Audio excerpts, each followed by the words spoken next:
আমার ভাঙা ঘরে ভাঙা চালা ভাঙা বেড়ার ফাঁকে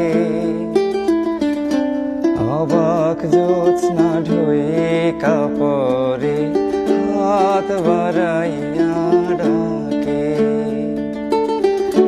হাত ইশারায় ডাকে কিন্তু মুখে বলে না। আমার কাছে আইলে বন্ধু আমারে পাইবা না। আমার ভাঙা ঘরে ভাঙা চালা ভাঙা বেড়ার ফাঁকে অবাক জ্যোৎস্না ঢুয়ে